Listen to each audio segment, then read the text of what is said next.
Boa tarde a todos os amigos do GIC. Meu especial cumprimento para a diretoria. Meu grande abraço a meu amigo Celso Seara pelo convite para estar presente esta tarde nesta reunião de reflexão. Que a luz do Mestre Jesus ilumine a todos nós. Bom, nós vamos hoje conversar a respeito do tema Preparando-se para a Nova Terra. O que é preparando-se para a Nova Terra? Nós estamos vivendo já há muito tempo um período de transição planetária. E essa transição planetária ela tem como objetivo sair o planeta Terra de um mundo de provas e expiações para um planeta de regeneração, um planeta mais evoluído.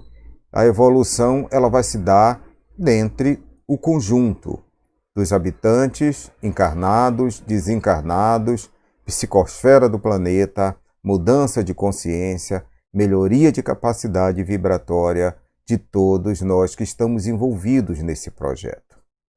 Então, preparando-se para a nova Terra, tem a finalidade de analisar quais os pontos de melhoria que nós podemos implementar para que, ao chegar nesse momento de regeneração, através das nossas vidas sucessivas, dos nossos aprimoramentos, nós consigamos então estar sintonizados com esse ambiente, sintonizados com essa energia, que é uma energia muito mais sutil, ainda materializada, porém uma energia muito mais sutil do que a energia que nós estamos vivendo hoje em um planeta de provas e expiações, onde ainda predomina a maldade, onde ainda predomina a violência, onde ainda falta muita fraternidade, onde falta muita solidariedade, e que dirá o entendimento da real lição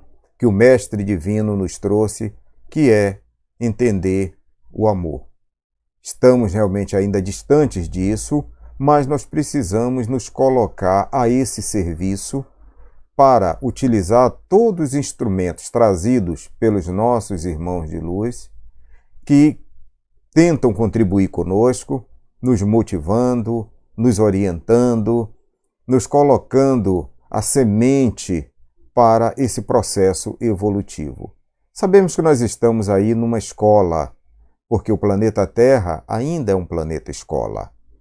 E nós temos que regenerar também o nosso ambiente interno, o nosso universo interno. Porque, criando harmonia em nosso universo interno, nós vamos então ter a capacidade de ascender, de aspirar a novas instruções, de ascender a um novo patamar, a um novo estágio evolutivo. Isso vai depender de cada um de nós.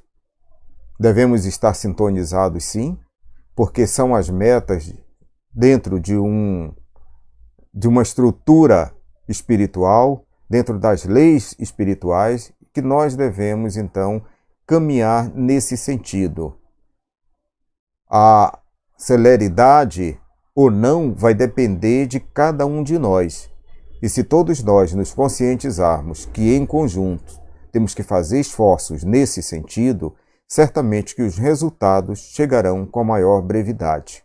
E aí nós estaremos, então, mais capacitados a participar desse mundo de regeneração. Para uma melhor reflexão, vamos analisar essa alegoria chamada de o mito da caverna.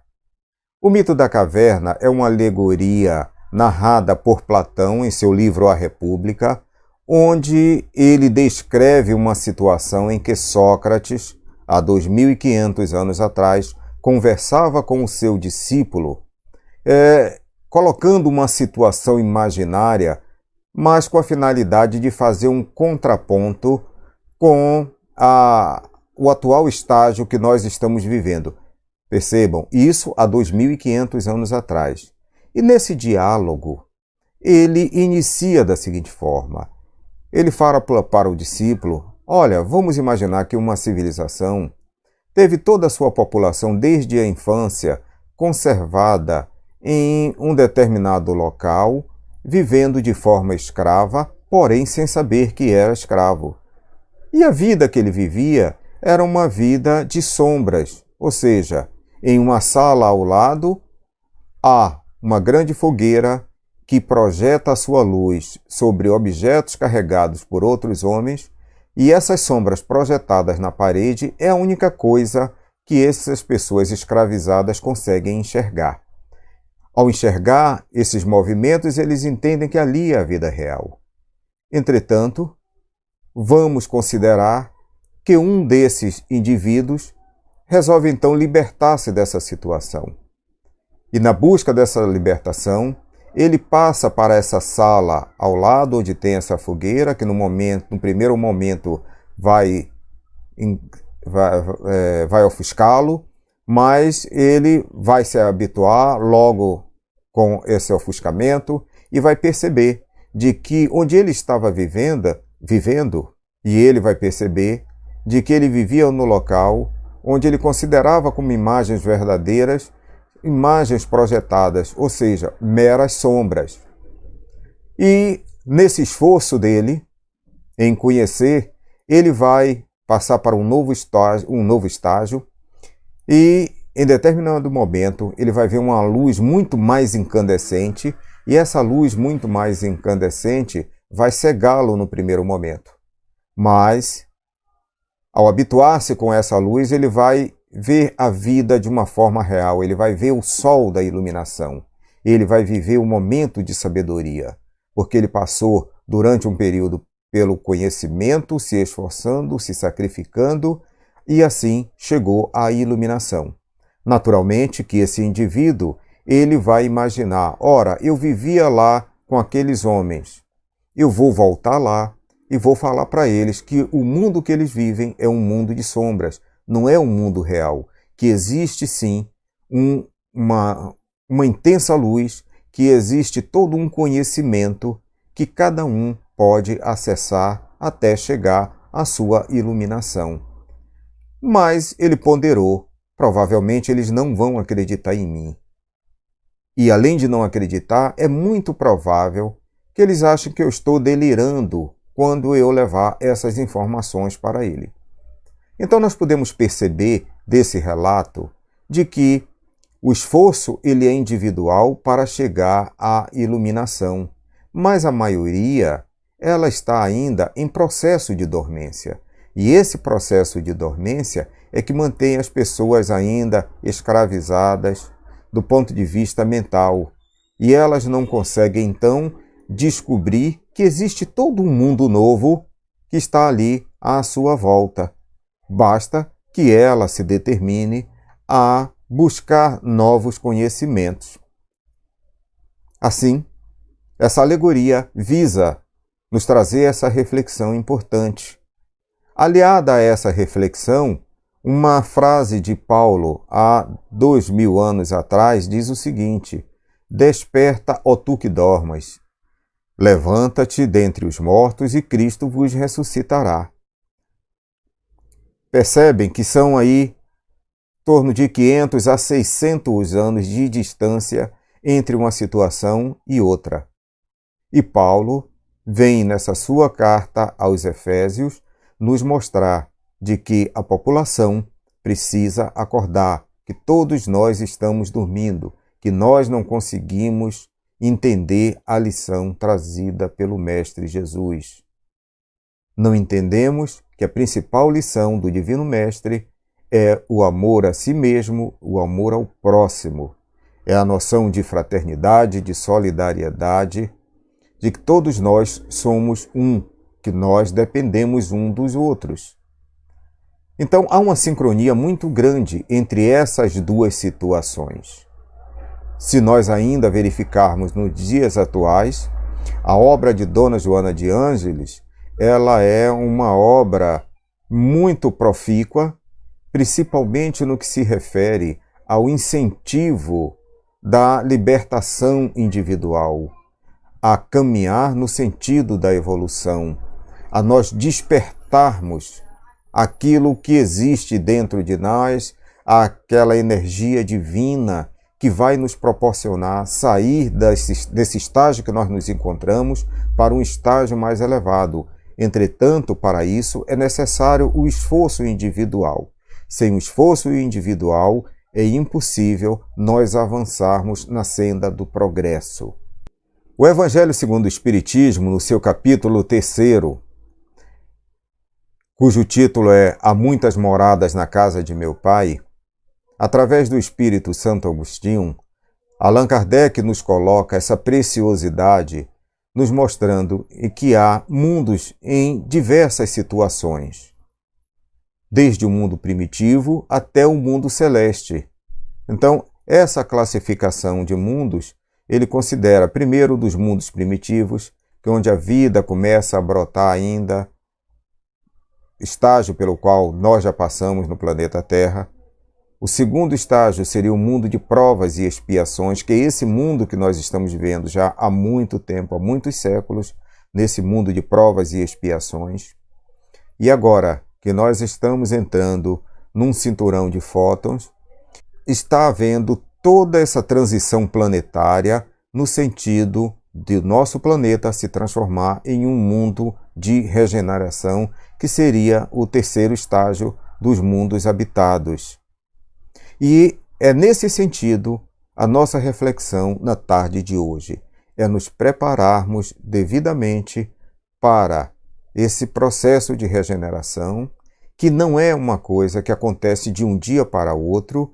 Ele é um processo lento, é um processo longo, mas que depende de todo um conjunto para que isso se efetive.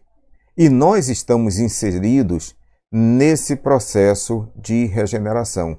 A nossa regeneração individual também vai contribuir para uma psicosfera melhor do nosso planeta.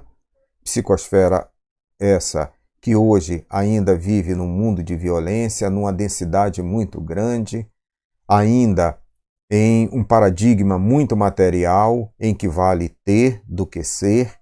Essa é a forma como a sociedade em seu todo enxerga o indivíduo. Ele vale o quanto ele tem. Quando, se nós nos reportarmos os ensinamentos dos grandes espíritos de luz, nós vamos ver que nós estamos num caminho diametralmente oposto a esse. Ou seja, buscar valores que são valores perenes, valores espirituais, mas que estão já íncitos em cada um de nós, estão íncitos na nossa consciência.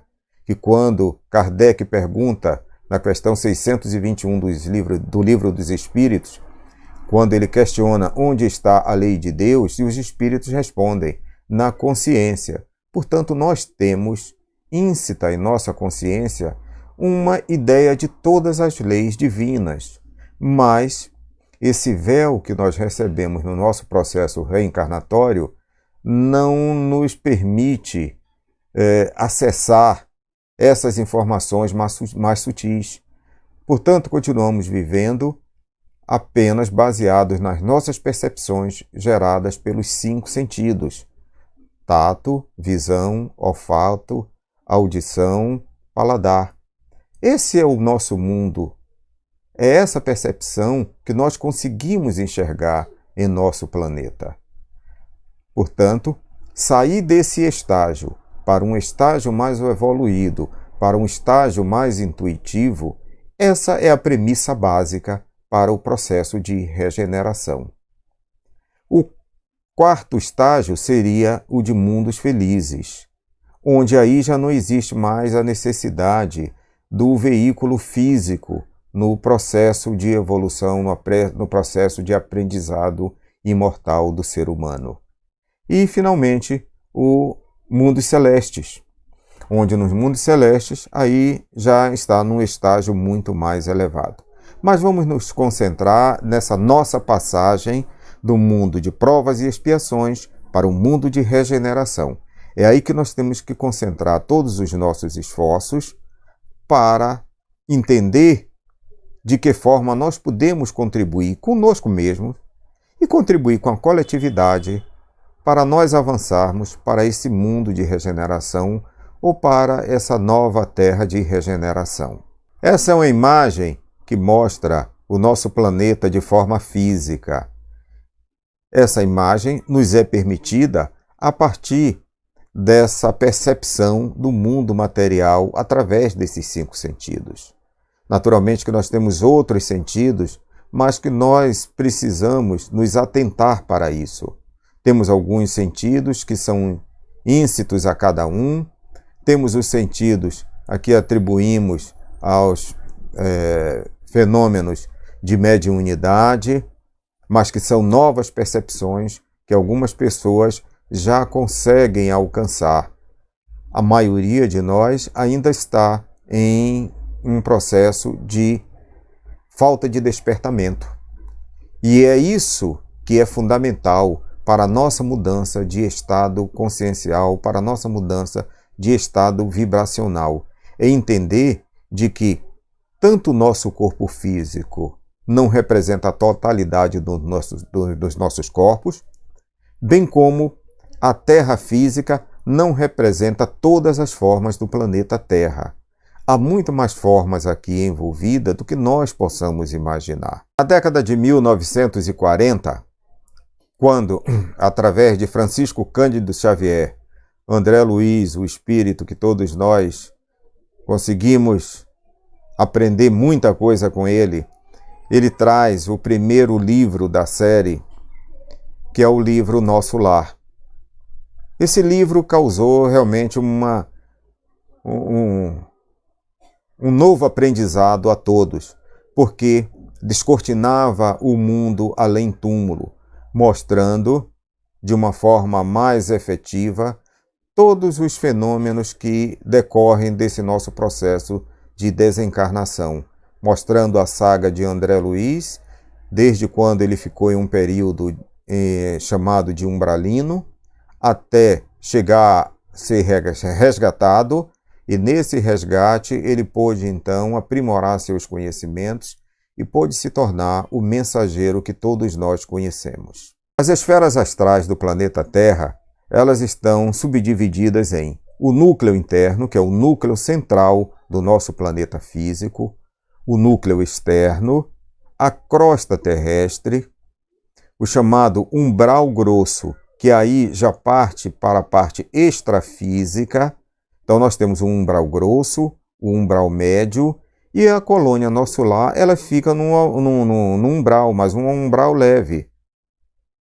Acima dessa esfera teremos o mundo das artes, mundo do amor fraterno, diretrizes do planeta. Então, são esferas não físicas que nós não percebemos, mas o sabemos a partir das informações trazidas pelos espíritos de luz e, notadamente, pelo trabalho de André Luiz com essa obra fantástica de cunho científico que fundamenta muito mais toda a doutrina espírita, que é o berço de um conhecimento vastíssimo.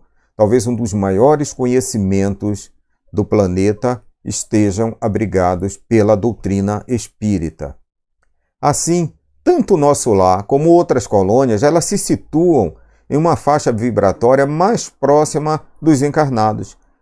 Ela se situa bem próxima, como nós vimos ali, acima do umbral grosso e do umbral médio, mas muito ligado ainda a nós que estamos encarnados no planeta Terra, nessa crosta terrestre. Portanto, muitos de nós, quando são transferidos para o mundo astral, são acolhidos por essas colônias em um processo de regeneração, processo de acolhimento, para dar continuidade à longa caminhada do perispírito nesse processo imortal. Consultando a obra O Despertar da Terra, de José Trigueirinho Neto, já desencarnado atualmente, mas que tem uma obra fantástica, ele tem uma obra vastíssima, baseada no seu próprio conhecimento, nos conhecimentos que ele recebeu de irmãos espirituais, nas suas experiências. E aí, consultando essa obra, eu recolhi aqui alguns trechos para a nossa análise. Nesse primeiro trecho, ele diz o seguinte: no momento atual do nosso planeta, sofrimentos são registrados apesar do recebimento de muita luz, com a finalidade de contribuir com um novo estado consciencial. Então podemos perceber aqui claramente a preocupação de outros irmãos em nos trazer a luz, em nos mostrar uma forma de elevar o nosso estado consciencial. Porque à medida que nós consigamos elevar o nosso estado consciencial, nós estaremos cumprindo o nosso papel na evolução e estaremos sintonizando as lições que nós recebemos nesse sentido para nos prepararmos para a nova Terra, ou seja, para o nosso novo mundo de regeneração. Ainda segundo Trigueirinho, ele diz o seguinte: o contato da consciência humana com a luz cósmica sempre ocorreu, porém de modo velado para a maioria. Mas é claro, vamos perceber, há informações de que 77% da população do planeta Terra continua em estado de dormência. Então, como é que uma população majoritariamente ainda em estado de dormência vai conseguir perceber essa luz cósmica? Lembrando lá atrás o mito da caverna, lembrando a frase de Paulo de Tarso, quando ele diz que nós necessitamos de despertar. Se nós não conseguimos ainda esse despertamento, iniciar o nosso despertamento, nós não vamos conseguir enxergar essa luz cósmica que está sendo encaminhada para todos nós aqui no planeta. Porque todos têm interesse em que o planeta entre no processo de regeneração. Os planetas vizinhos têm esse interesse. Notadamente, na Segunda Guerra Mundial, quando foram lançadas aquelas bombas atômicas de Hiroshima e Nagasaki, isso alertou os nossos vizinhos estelares, porque eles começaram a se preocupar. Ora, se eles entrarem em uma guerra de extermínio, isso vai prejudicar a harmonia desse nosso setor da galáxia, desse nosso sistema solar. E como tudo no universo é energia, tudo se propaga em ondas, essas ondas vão atingir os planetas próximos de nós, desequilibrando esse sistema harmonioso. Foi a partir daí que eles intensificaram, então, os trabalhos no sentido de manter a população terrestre em um estado de paz, em um estado de calma, em um estado de aprendizado de consciência. E isso intensificou também as informações para que nós pudéssemos alcançar essa luz cósmica.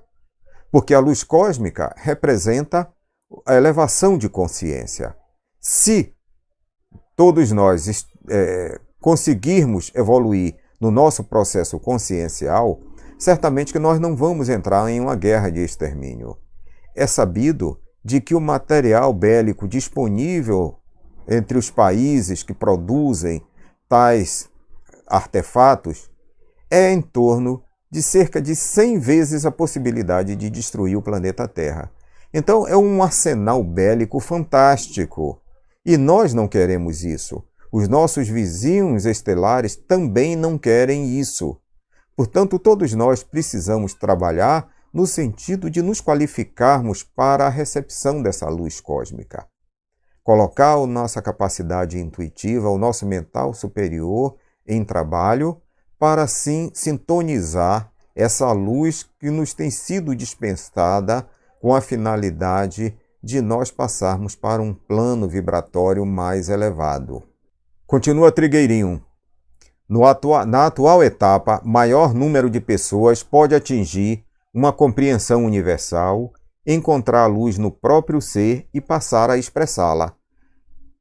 Mas aqui está claro, porque se nós conseguimos atingir um novo estágio consciencial, nós vamos então ver a luz que nós somos. Se nós somos centelhas, somos frutos de uma centelha divina, nós representamos uma mônada que foi gerada pela criação divina, pela inteligência cósmica, como diria na resposta do Livro dos Espíritos, cujos espíritos ofereceram a Kardec, a inteligência suprema, causa primeira de todas as coisas. Portanto, nós somos frutos dessa inteligência, nós somos frutos dessa consciência. Portanto, nós temos a capacidade de começar um trabalho no sentido de nos agregarmos a esse todo e entender de que toda essa energia está íncita em cada um de nós, em que nós somos portadores de luz. Só não sabemos expressar essa luz, mas passaremos a expressar à medida que avancemos no nosso estágio evolutivo. Ainda, civilizações suprafísicas como Herques, atuantes nos níveis intraterrenos, interagindo com a humanidade da superfície da Terra. Há milhares de anos, há seres interessados na nossa evolução, em ajudar o equilíbrio do planeta, em harmonizar toda essa estrutura terrestre. E Herques é uma civilização que está localizada em Córdoba, na Argentina, é uma civilização intraterreno e que tem trabalhado e contribuído muito com a harmonização do nosso planeta. Portanto, são seres incansáveis que estão aqui a trabalhar e devem continuar ainda muito tempo trabalhando no sentido de nos ajudar a encontrar o nosso caminho de regeneração. Diante de todo esse quadro, então, como nós podemos fazer a nossa preparação para a nova terra de regeneração?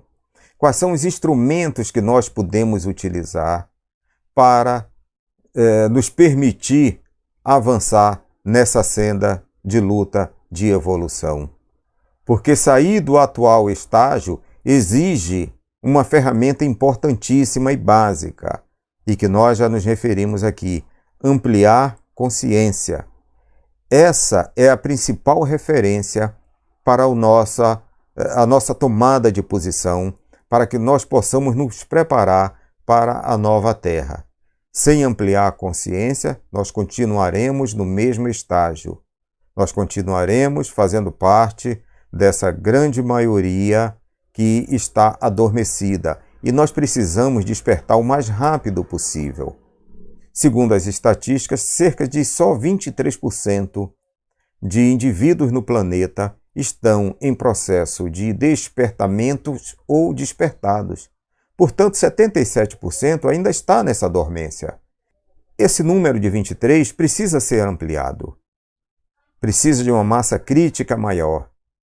Quanto maior essa massa crítica, maior será a regeneração e mais rápida a regeneração do nosso planeta. Assim, os pensamentos que plasmam no universo poderão plasmar, então, uma psicosfera muito mais leve em relação àquela que nós vivemos nos dias de hoje. Uma ferramenta imprescindível é conhecer as leis do universo. Sem conhecer as leis do universo macro e do universo micro, nós não vamos conseguir ter a compreensão exata desse mecanismo de harmonia em que vivem todos os universos.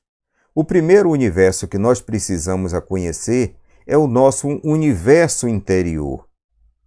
Nós, com a nossa percepção, só conseguimos enxergar o nosso corpo físico. É dessa forma que a maioria entende as pessoas. Olha, é o corpo físico apenas. É um corpo físico material, isso é a pessoa. Mas é claro que não é dessa forma. Nós somos também um micro-universo, e esse micro-universo precisa ser compreendido.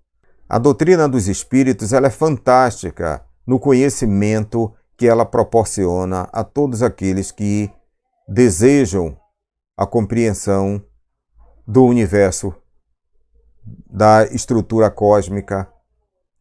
E do ponto de vista do ser, a filosofia oriental, ela nos traz, como nessa imagem, uma decomposição do nosso corpo. Nós não somos apenas corpo físico. Embora a doutrina dos espíritos apresente uma decomposição didática, considerando o corpo físico, o corpo etérico, que é a parte energética, o corpo perispiritual, que é o corpo que vai continuar a sua caminhada após a morte do corpo físico e do corpo etérico, e espírito. Assim, de uma forma didática, Allan Kardec nos apresenta a composição do individual. Já na filosofia oriental, eles estendem um pouco mais essa informação. Então, eles subdividem em corpo físico, o corpo etérico, que nós já conhecemos, o corpo astral, que seria o nosso corpo perispiritual, considerando o entendimento da doutrina dos espíritos, onde ele absorve nesse perispírito também o corpo mental e o corpo causal. Mas a filosofia oriental ela separa o corpo mental em mental inferior, ou mental concreto, e mental superior, que é o princípio da conexão com a intuição.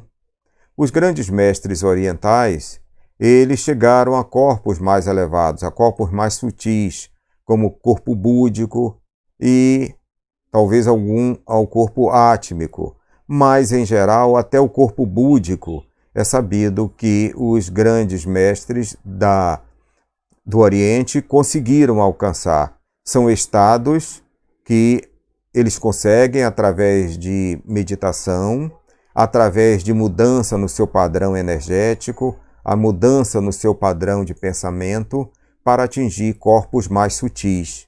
Portanto, o nosso micro-universo, ele é representado por um grupo de corpos que interagem entre si.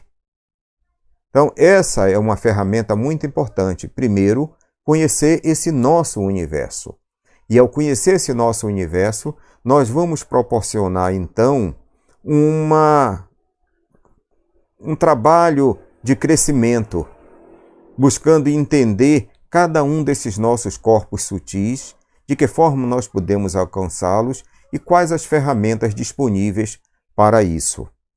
Do ponto de vista do universo, algumas escolas têm estudado alguns princípios. E esses princípios herméticos, que serão manifestados agora, os 7 princípios herméticos, que foram trazidos por Hermes, o Trimegisto, ou também conhecido como Thor no Antigo Egito, ele relaciona 7 princípios que considera como princípios do universo. O primeiro princípio é o princípio do mentalismo, ou seja, tudo é mente, tudo é mental. Então, o universo ele é mental. O segundo princípio é um princípio da correspondência, ou seja, sempre há uma correspondência em todos os planos. Todas as leis que se manifestam no plano físico também se manifestam nos planos extrafísicos. Então, são leis imutáveis. Um terceiro princípio que é o princípio da vibração. No princípio da vibração, entende-se de que nada está parado no universo.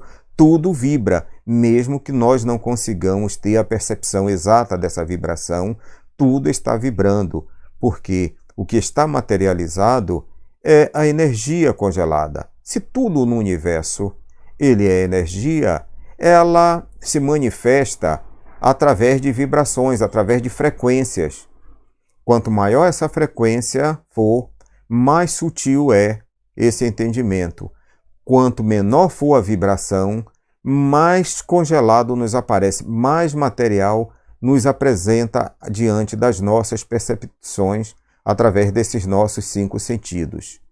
O quarto princípio é o princípio da polaridade, em que tudo se manifesta tanto em 2 polos. Então, tudo que se manifesta no plano físico também se manifesta no plano extrafísico. E nós sabemos que o que nós vivemos aqui no plano físico, material, é uma cópia imperfeita do plano espiritual. Então, esse é um dos princípios, ou seria o quarto princípio hermético do universo. O quinto seria o princípio do ritmo. Tudo tem o seu ritmo, tudo tem o seu ciclo. As marés têm os seus ciclos. O movimento da Lua, o movimento do planeta, o movimento das estrelas, tudo isso daí tem o seu ritmo. Tudo está em harmonia, tudo é cíclico.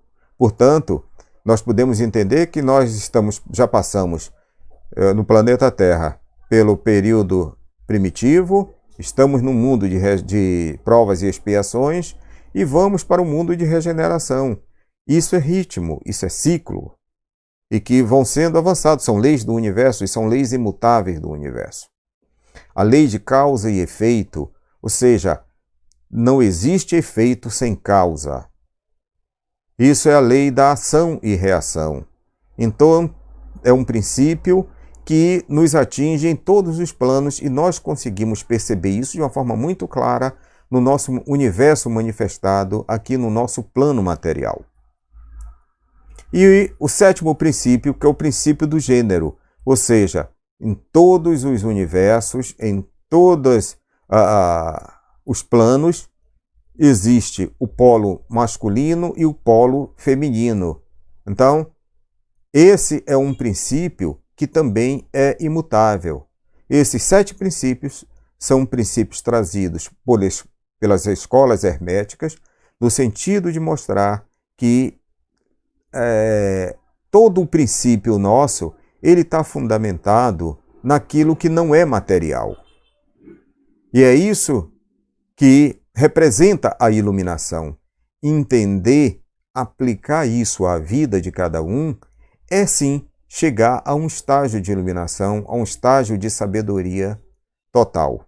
Recorrendo ainda ao livro Despertar da Terra, de Triguerion, ele diz o seguinte: a adesão a leis mais amplas é imprescindível, pois não se pode construir nada de novo sobre velhos e desgastados alicerces. E eles não podem ser arrancados a menos que uma energia purificadora poderosa entre em ação. Aqui está bastante claro, né?